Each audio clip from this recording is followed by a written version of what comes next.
नमस्कार, Radhe Radhe, good morning. आप सभी को एडुकेशन 365 पर स्वागत है। रीजनिंग का आज का इस वीडियो में टोटल 15 सवाल लेके आया हूँ और ये 15 का 15 सवाल प्रीवियस ईयर्स क्वेश्चन है। इसलिए वीडियो को बिना स्किप करके फर्स्ट टू लास्ट देखिए और वीडियो के अंत में ये जरूर बताना कि आपने 15 में से कितने सवालों का सही जवाब किया है। और अगर आपको वीडियो देखकर वीडियो पसंद आए तो वीडियो पर लाइक शेयर कमेंट करना और चैनल को भी जरूर सब्सक्राइब कर देना है। चैनल सब्सक्राइब करने का एक फ़ायदा ये जरूर होता है कि जब भी हम नए वीडियो अपलोड करते हैं तब आपके वहाँ तुरंत से नोटिफिकेशन जा पहुँचेंगे और आप वीडियो को बिना मिस करके देख पाएंगे। अब देर न करते हुए हम वीडियो की ओर रुख करते हैं। देखते हैं आज का पहला सवाल क्या है। पहला सवाल में बोला है कि select the number from among the given options that can replace the question mark in the following series. तो इस क्वेश्चन मार्क की जगह पर क्या आएगा वही हमको निकालना है। तो 9 से 5, 5 से 6, 6 से 10.5 और 23 है। तो 9 से 5 कैसे ला सकते हैं वो पहले हम देखेंगे, ठीक है। तो चलिए अब हम इसको बनाएंगे। अब हम 9 से 5 लाने के प्रयास करेंगे। अगर हम 9 के साथ इंटू करेंगे, क्या इंटू करेंगे, 9 इंटू 0.5 करेंगे तो कितना होगा 9 इंटू 0.5 मतलब 0.5 के मतलब आधा और 9 करेंगे तो 4.5 आएगा। अब हमें लाना है 5 तो 4.5 से नहीं होगा तो इसमें फिर और हमें 0.5 प्लस करना होगा तभी 5 आएगा। अब 5 से 6 लाना हो तो 5 इंटू 1 कर देंगे तो कितना होगा 5 होगा। फिर इसमें +1 करेंगे तो 6 आ जाएगा। अब 6 से 10.5 लाना हो तो 6 इंटू 1.5 कर देंगे। 6 इंटू 1.5 9 होता है। अब फिर इसमें हम +1.5 कर देंगे तो 10.5 आ जाएगा। अब 10.5 से इंटू 2 करेंगे तो 21 आएगा। फिर इसमें हम +2 कर देंगे तो 23 आएगा। अब 23 इंटू क्या करेंगे हम यहाँ पर 0.5 उसके बाद 1 उसके बाद 1.5 उसके बाद 2 मतलब 0.5 ज़्यादा होता जा रहा है तो अगला हम 2.5 कर देंगे। तो 23 इंटू 2.5 करेंगे तो 57.5 आ जाएगा। तो फिर इसमें भी हम +2.5 प्लस कर देंगे तो 57.5 प्लस 2.5 टोटल कितना होगा 60 होगा। तो फिर क्वेश्चन मार्क की जगह पर क्या आ जाएगा आपका 60 आएगा आंसर। आपका सी ऑप्शन में 60 दिया हुआ है तो आपका सी ऑप्शन सही जवाब होगा। ये रहा अगला प्रश्न। ईच ऑफ PQRSTUNV है an exam on the different day of a week starting from Monday and ending on Sunday of the same week। चलिए पहले हम इसका बनाते हैं इसका चार्ट। ये रहा चार्ट, हमने चार्ट तैयार कर लिया है, ठीक है। अब सवाल को फोकस करेंगे। एग्जाम कब से स्टार्ट है मंडे से तो मंडे सबसे ऊपर होगा और एंडिंग कब है एंडिंग ऑन संडे तो संडे लास्ट में होगा। अब आगे क्या बोला है देखते हैं। Q has the exam on Saturday, Saturday को क्यू का एग्जाम है, सैटरडे क्यू का एग्जाम है। अब अगला क्या बोला है only 2 peoples have exams between S and Q, S और क्यू के बीच में 2 आदमी का एग्जाम है तो नीचे तो जगह ही नहीं है। अब तो फिर 1 2 छोड़ के एस यहाँ होगा। अब एस और क्यू के बीच में 2 आदमी का एग्जाम हो गया है ना। अब आगे देखते हैं R has the exam before S, R का एग्जाम कब है एस के आगे है बट आफ्टर पी, लेकिन पी के पीछे है। तो फिर पी के पीछे और एस के आगे आर का एग्जाम है तो आर यहाँ हो जाएगा। अब you has an exam immediately after T, you का एग्जाम कब है टी के एग्जाम के तुरंत बाद तो फिर यहाँ नहीं होगा। टी के एग्जाम के तुरंत बाद यू का एग्जाम है तो इस तरह का होगा। तो एक ही बंदा छूटा कि कौन छूटा है भी, तो भी सबसे नीचे होगा। अब सवाल में क्या पूछा है on which of the following days does भी है तो एग्जाम, तो भी का एग्जाम किस दिन है तो भी का एग्जाम किस दिन है आपका संडे को है। तो आपका सी ऑप्शन में संडे दिया हुआ है तो आपका सी ऑप्शन सही जवाब होगा। ये रहा तीसरा प्रश्न। U is the father of N, तो चलिए हम इसको डायरेक्ट बना लेते हैं, ठीक है। क्वेश्चन बाद में एक एक करके पढ़ते जाएंगे लाइन बाय लाइन। यू क्या है फादर ऑफ एन, एन के पापा है। तो यू पापा है तो प्लस होगा, किसका पापा है, एन का। अब आगे बोला है N is the sister of T, N sister है तो फीमेल, किसका सिस्टर है, टी का। अब T is the wife of I, T कौन है, सिस्टर है, sorry T is the wife of I, I के वाइफ है, मतलब वाइफ है तो ये फीमेल होगी, किसका वाइफ है, आई का, तो आई इधर आ जाएगा। अब आई हस्बैंड है तो फिर आई प्लस हो जाएगा। अब I is the son of L, I किसका पुत्र है, एल का पुत्र है। अब सवाल में पूछा है how is U related to L, U क्या लगता है एल का, वही हमको निकालना है, ठीक है। अब देखिए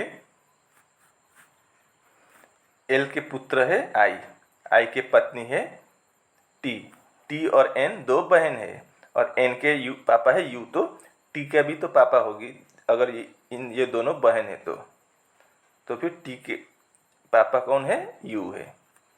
तो इसके ये क्या संबंध आएगा, अब देखिए एल के बेटे के पत्नी मतलब पुत्रवधु के पापा, ऐसे भी बोल सकते हैं हम, एल के बेटे है आई, आई के ससुर है यू, तो इसका क्या लगेगा एल का यू के साथ, एल यू को समधी बोलेगा, लेकिन समधी का ऑप्शन यहाँ पर नहीं है, तो क्या ऑप्शन में है देखिए, यहाँ पर इस तरह से दिया गया है, एल का बेटा है आई, आई का पत्नी है टी, मतलब बेटे का पत्नी का पापा है, तो सन्स वाइफ्स फादर होगा।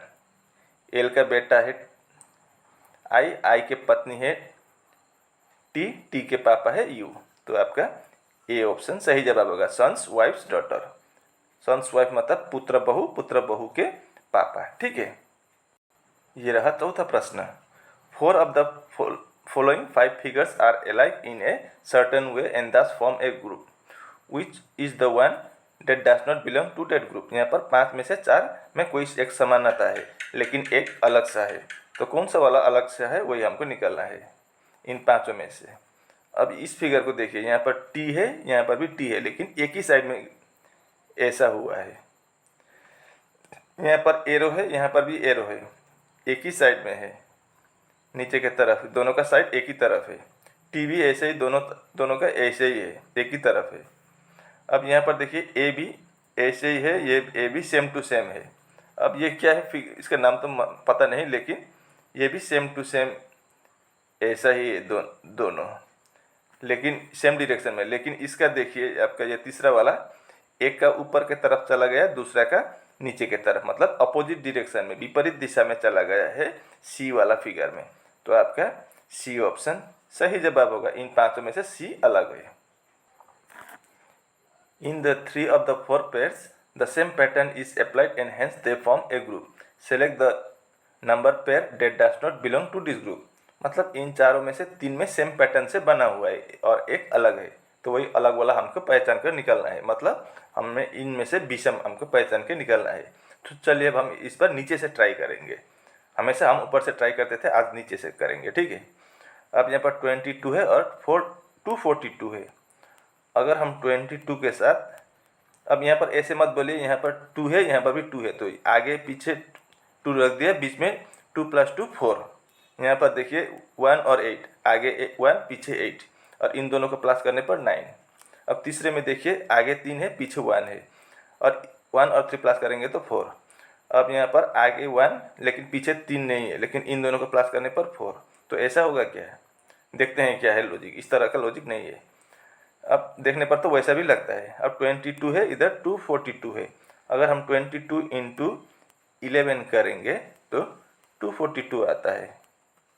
यहाँ पर 18 है, 18 × 11 करेंगे तो 198 आता है।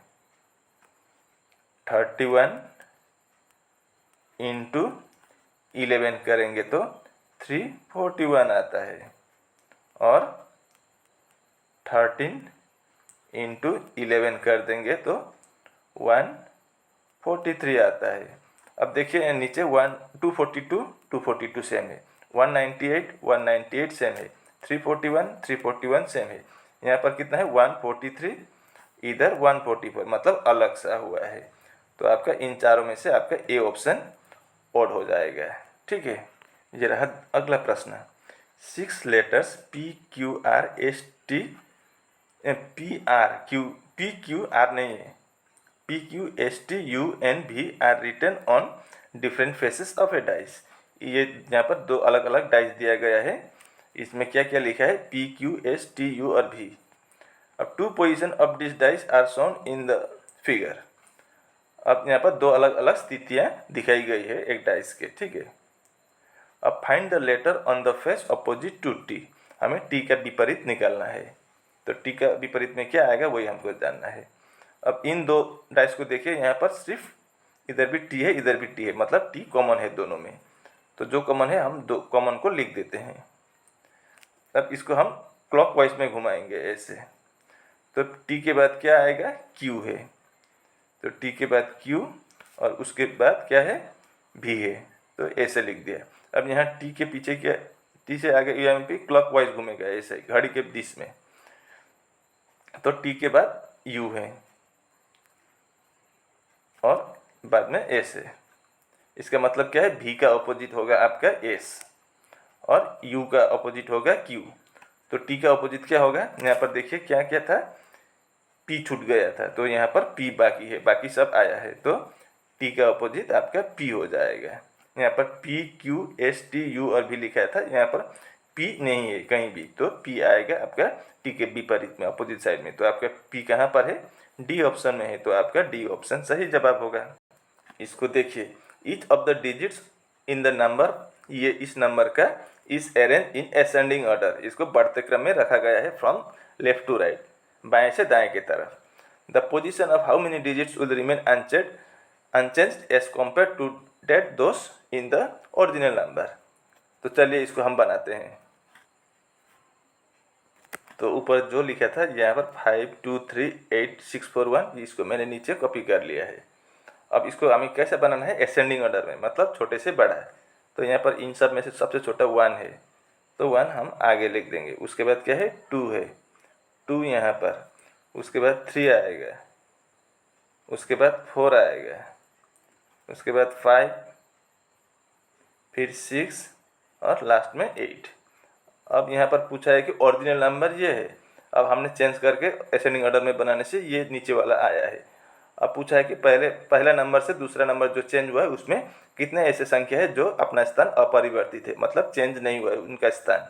अब यहाँ पर 5 से 1 स्थान चेंज हुआ है, यहाँ पर 2 का 2 ही है, यहाँ पर भी 3 का 3 ही है, बाकी 8 से 4, 6 से 5, 4 से 6, 1 से 8 हुआ है। मतलब यहाँ पर 1 और यहाँ पर और 1, यानी कि 2 ऐसे संख्या है जिनका स्थान अपरिवर्तित है। तो आपका 2 कहाँ पर है, आपका बी ऑप्शन में 2 दिया हुआ है। तो आपका बी ऑप्शन सही जवाब होगा। ये रहा अगला प्रश्न। Which of the following letter cluster should replace hash and percentage so that the pattern and relationship followed between the letter cluster pair of the left side of इसका is the same as to the right side of इसका। मतलब यहाँ पर star ये hash और percentage के जगह पर क्या आएगा, ABCD में से वही हमको निकालना है। तो यहाँ पर किस तरह का लॉजिक है यहाँ पर देखते हैं। पहले हम इसमें कोई चारा नहीं है, हमको एक एक करके जाना ही होगा। तो पहले हम ए ऑप्शन को ट्राई करेंगे। क्या है, BEJ। रुकिए मैं ऊपर ही लिख देता हूँ। ये स्टार की जगह पर क्या आएगा, स्टार बराबर BEJ। तो BEJ और परसेंटेज जगह पर क्या है, QRW। अब लॉजिक देखते हैं। यहाँ पर क्या है, B का प्लेस वैल्यू 2 है। ठीक है, B का 2 भी पकड़ सकते हैं, या 26 में Z होता है +2 28 भी पकड़ सकते हैं। तो फिलहाल हम 28 पकड़ेंगे। E का प्लेस वैल्यू 5 है, J का 10 है, X का 24 है, A का कितना है, 1 है, और F का 6 है। A को हम 27 भी पकड़ सकते हैं, 26 + 1। अब आगे S का 19 है, V का कितना है, V का 22 है और A का 27 पकड़ेंगे, ठीक है। Q का 15, Q का कितना है 17 है, R का 18 है और W का 23 है। अब यहाँ 18 है, इधर 24 है, 18 + 6 24। यहाँ पर 19 है, इधर 17 है, 19 + 2 19 - 2 17 होगा। मतलब यहाँ पर +6 इधर -2 अलग अलग हुआ है, तो इस तरह से नहीं बनेगा। लॉजिक सेम टू सेम होना चाहिए, इस साइड का और इस साइड का। तो फिर हमारा पहला ऑप्शन गलत है। अब हम दूसरा ऑप्शन चेक करेंगे। दूसरा ऑप्शन में भी देखिए BEJ है, तो इसको हम ऐसे ही रखेंगे, सिर्फ ये ORW पीछे वाला को चेंज कर देंगे हम, ठीक है। पीछे क्या है ORW, तो यहाँ पर O लिख देंगे Q के जगह पर। O का प्लेस वैल्यू कितना है, O का कितना होता है 15 होता है। सॉरी, हमारा यहाँ पर गलत हुआ था एक। क्या गलत हुआ था, देखिए 28 से 24 लाना है तो +6 नहीं होगा, क्या होगा, तो फिर यहाँ पर आपका -4 होगा, ठीक है। यहाँ पर -4। अब यहाँ पर देखिए 19, इधर भी 15 है, तो यहाँ पर भी 19 - 4 15। अब यहाँ पर 5 है, इधर 1 है, 5 - 4 करेंगे तो 1, इधर 22 है, इधर 18 है। यहाँ पर 22 - 4 18। यहाँ पर 10 है, इधर 6 है, 10 - 4 6। इधर 27 है, इधर 23 है, 27 - 4 23। मतलब आपका बी ऑप्शन एक्यूरेट आंसर निकला है। चाहे हमारा ए ऑप्शन बनाने में गलत क्यों ना हो, लेकिन हमारा बी ऑप्शन सही आंसर निकल गया, ठीक है। तो फिर हमारा बी ऑप्शन सही जवाब होगा। उम्मीद करता हूँ कि आप इसको अच्छी तरह से समझ गए होंगे। अब देखते हैं अगला सवाल। ये रहा आपका सिटिंग अरेंजमेंट से। OPQRS and T are sitting around a circular table facing the centre. तो चलिए हम इसके लिए जगह बनाते हैं। तो ये रहा, जगह बन गया। अब इसको बनाएंगे हम, ठीक है। यहाँ पर क्या बोला है, P seats second to the left of T। अब सभी लोग अंदर की तरफ देख रहे हैं, याद रखिए। तो फिर लेफ्ट आपका क्लॉकवाइज में आपका क्या होगा, लेफ्ट होगा, और एंटी क्लॉकवाइज गाड़ी के विपरीत दिशा में आपका राइट होगा। लेफ्ट और राइट में कन्फ्यूज मत होना है। अब P seat second to the left of T। T के लेफ्ट के सेकेंड साइड में कौन है, T के लेफ्ट साइड में सेकेंड दूसरे स्थान पर P है। तो अगर हम यहाँ पर T लिख दें तो पहला लेफ्ट इधर होगा, दूसरा लेफ्ट इधर होगा, तो यहाँ पर कौन होगा, P होगा, ठीक है। अब आगे क्या बोला है, Q इज, और यहाँ पर इसके बाद S seats third to the right of Q। अब यहाँ पर Q किधर, देखिए अब Q तो यहाँ कहीं पर भी नहीं है, तो इसको हम नहीं बना सकेंगे, फिलहाल छोड़ देंगे। अब Q is not an immediate neighbour of P। P के तुरंत पड़ोसी नहीं है कौन, P। तो फिर Q इधर नहीं होगा, इधर होने से P का पड़ोसी होगा, और इधर भी नहीं होगा, इधर होने से भी P पड़ोसी होगा। मतलब Q या तो यहाँ होगा, नहीं तो यहाँ होगा। इन दोनों में से कोई एक स्थान पर निश्चित है Q का स्थान। अब आगे देखते हैं। अब इससे पता चल सकता है S sits third to the right of P। S कहाँ पर है, राइट साइड में, Q के राइट साइड तीसरे स्थान पर। अगर हम Q को यहाँ पर रखें तो राइट साइड किधर होता है, इधर, इधर राइट साइड होगा, इस ऐसे होगा राइट साइड। तो Q के तीसरे स्थान पर कौन होगा, S। तो अगर हम यहाँ पर Q लिख दें तो पहला दूसरा तीसरा स्थान पर S बोला है, तो यहाँ पर तो जगह ही नहीं है, P पहले से ही है, तो Q इधर नहीं होगा। तो फिर Q का स्थान यही कंफर्म है, ठीक है। अब Q के क्या बोला है, Q is S sits third to the right of Q। Q के राइट तीसरे स्थान पर कौन है, S है, तो पहला दूसरा तीसरा स्थान यहाँ पर कौन होगा, S होगा, ठीक है। अब O seats second to the right of S। O कहाँ पर है, राइट साइड दूसरे स्थान पर S के, तो S के राइट साइड इधर होगा, पहला स्थान दूसरा स्थान, तो यहाँ पर O हो जाएगा। तो एक ही बंदा छूटा है, कौन छूटा है, P Q R नहीं है, तो R फिर यहाँ हो जाएगा। अब सवाल में क्या पूछा है, which of the following represent the position of O with respect to R. O R से किस दिशा में है वही हमको निकालना है। आर से पहला दूसरा लेफ्ट साइड में होगा, ओ लेफ्ट साइड इधर होता है, ठीक है, क्लॉकवाइज में लेफ्ट साइड होता है, इस तरफ क्लॉकवाइज है। तो पहला स्थान दूसरा स्थान, second to the left of R, second to the left. तो फिर आपका बी ऑप्शन में सेकेंड टू द लेफ्ट दिया है, तो आपका बी ऑप्शन सही जवाब होगा। ये आपका सिलोक का सवाल है। स्टेटमेंट में क्या बोला है, ऑल शीप आर काउस। सभी शीप क्या है, सभी शीप काव में आते हैं, ठीक है। मैं इसको थोड़ा बड़ा कर देता हूँ, सभी शीप काव में आते हैं। अब आगे क्या बोला है, सम काउस आर हॉर्सेस। कुछ काव क्या है, हॉर्सेस है, ये भी हो गया है। अब फिर क्या बोला है, ऑल हॉर्सेस आर जैकल्स। सभी हॉर्सेस क्या है, जैकल है। तो इस तरह का बनेगा वेन डायग्राम। अब कंक्लूजन चेक करेंगे, सम जैकल्स आर काउस। कुछ जैकल काव है क्या, देखिए तो कुछ जैकल काव लगता है क्या, बिल्कुल, क्योंकि ये वाला जैकल का हिस्सा काव के अंदर ही है, ये काव ये वाला के अंदर ही है, तो आपका ये सही है। अब अगला में क्या बोला है, सम हॉर्सेस आर शीप। अब हॉर्स और शीप का संबंध है क्या, बिल्कुल नहीं है। हॉर्स का ये है और शीप का ये है, ये दोनों टच ही नहीं हुआ है, तो इनका कोई संबंध ही नहीं है। तो दूसरा कंक्लूजन गलत है। तो हमारा कौन सा वाला ऑप्शन सही होगा, सिर्फ ए कंक्लूजन सही है। तो आपका ओनली कंक्लूजन वन फॉलोस, आपका डी ऑप्शन में है वो, तो आपका डी ऑप्शन सही जवाब होगा। इस प्रश्न को देखिए, select the set in which the numbers are related in the same way as are the numbers of the following set. यहाँ पर एक सेट है, यहाँ पर दूसरा सेट है, लेकिन इनमें सेम लॉजिक से ये बना हुआ है। तो उसी तरह का लॉजिक इन चारों में से भी ऑप्शन में कहीं पर भी एक में लगा हुआ है, तो वही हमको ढूंढ कर निकालना है। तो यहाँ पर किस तरह का लॉजिक है देखते हैं। अब यहाँ पर पहला क्या है, 215 है और बीच का 185 है। अगर हम 215 में -30 कर देंगे तो 185 आ जाएगा। अब 185 से 135 लाना हो तो यहाँ पर -50 कर देंगे तो 135 आएगा। अब अगला में भी वैसे ही है कि नहीं देखते हैं, 276 246, यहाँ पर -30 कर देने पर यहाँ भी सेम आता है। अब 246 से भी अगर हम -50 कर दें तो 196 आ जाएगा।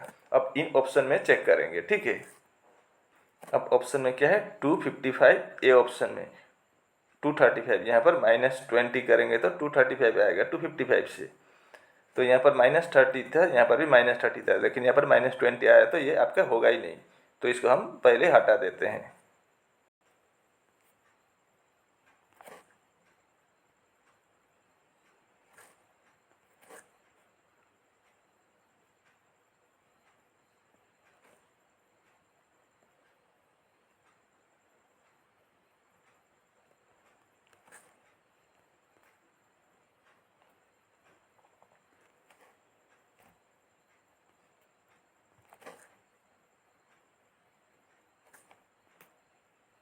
अब वैसे भी हमारा आंसर डी कन्फर्म है, फिर भी हम यहाँ पर आपको दिखा देते हैं। 238 से 208 लाना हो तो -30 करेंगे तो 208 आ जाएगा। अब 208 से -50 करेंगे तो 158 आ जाएगा। तो फिर आपका डी ऑप्शन सही जवाब होगा। उम्मीद करता हूँ कि आप इसको अच्छी तरह से समझ गए होंगे। ये रहा आपका मैथमेटिकल ऑपरेशन का सवाल। Select the correct combination of mathematical signs to sequentially replace the star signs and balance the given equation. यहाँ पर स्टार मार्क की जगह पर, 4 स्टार मार्क की जगह पर कौन सा वाला चिन्ह आएगा, वहाँ पर ABCD में से वही हमको देखना है। तो पहले हम एक को चेक करेंगे, यहाँ पर एक एक करके चेक करना होता है। तो सबसे पहले हम डिवाइड देखेंगे, डिवाइड कहाँ पर है, चौथे स्थान पर। तो अब क्या हम यहाँ पर 5 को 14 से डिवाइड कर सकते हैं क्या, अगर हम 5 को 14 से डिवाइड करेंगे तो आंसर पॉइंट में आएगा, लेकिन इधर इक्वल टू के बाद जो आंसर है 41 उसमें पॉइंट नहीं है, तो आपका पहला ऑप्शन नहीं होगा। तो इसको हम डायरेक्ट काट देते हैं। हमेशा पहले डिवाइड से चेक करना, ठीक है, आसान होता है। अब दूसरा ऑप्शन में क्या है, डिवाइड पहले स्थान पर ही है। 268 को 4 से हम डिवाइड बिल्कुल कर सकते हैं, तो यहाँ पर हम डिवाइड दे देंगे। डिवाइड के बाद क्या है, माइनस है, यहाँ पर माइनस होगा। उसके बाद इनटू और प्लस, यहाँ पर इंटू, यहाँ पर प्लस। तो फिर 268 को अगर हम 4 से डिवाइड करेंगे तो कितना आएगा, 67 आएगा। उसके बाद -8 इंटू 5 कितना होगा, 40 होगा। डिवाइड के बाद मल्टीप्लाई करना होता है, इसलिए इस मल्टीप्लाई कर दिया, प्लस 14। अब 67 प्लस 14 करेंगे तो कितना आएगा, 81 आएगा। -40 करेंगे तो 81 माइनस 40, 41 आ गया। लो जी, 41 आ गया। ठीक है, तो फिर हमारा अगर हम बी ऑप्शन का जो चिन्ह है उसको आपस में यहाँ स्टार के जगह पर रख दें तो ये इक्वेशन सही बनेगा। तो आपका बी ऑप्शन सही जवाब होगा। Select the option that represents the letters that when placed from left to right in the following blanks will complete the letter series। तो ये आपका रिपीटेड सीरीज का है। तो हम गिनती करते हैं टोटल कितना है, 1 2 3 4 5 6 7 8 9 10 11 12 13 14 15 16 17 18 19 20 है टोटल। तो 20 है तो हम इसको 5 इंटू 4 कर देंगे पहले। ठीक है, तो 1 2 3 4 5 ये एक ग्रुप हुआ, 1 2 3 4 5 दूसरा ग्रुप, 1 2 3 4 5 तीसरा ग्रुप, और ये 1 2 3 4 5 चौथा ग्रुप। तो सबसे पहले अक्षर क्या है, सभी में एफ ही है, ये तो लिखने की जरूरत ही नहीं है। लास्ट का देखते हैं, डी है, डी है, डी है, तो यहाँ पर भी आपका डी होगा। अब सेकंड में क्या है, आई है, आई है, तो यहाँ पर भी हम आई लिख देंगे, यहाँ पर भी आई लिख देंगे। अब तीसरे स्थान पर क्या है, आर है, इधर टी है, उसको फिलहाल छोड़िए, सेम होना चाहिए। तो चौथे स्थान पर क्या है, ई है, इधर भी ई है, तो यहाँ पर भी आपका ई होगा, और यहाँ पर भी आपका ई होगा। ठीक है, अब तीसरे स्थान तो अब हमें बनाना ही होगा। तो क्या है, आर है, इधर टी है, मतलब यहाँ पर हम एस लिख के ट्राई करेंगे, आर एस टी, तो अगला यू हो गया। तो फिर हमारा बन गया। तो क्या क्या लिखा हमने, E I S, E I S I, E U D, E U D, ये किस ऑप्शन में है, आपका ए ऑप्शन में ही दिया हुआ है। तो आपका ए ऑप्शन सही जवाब होगा।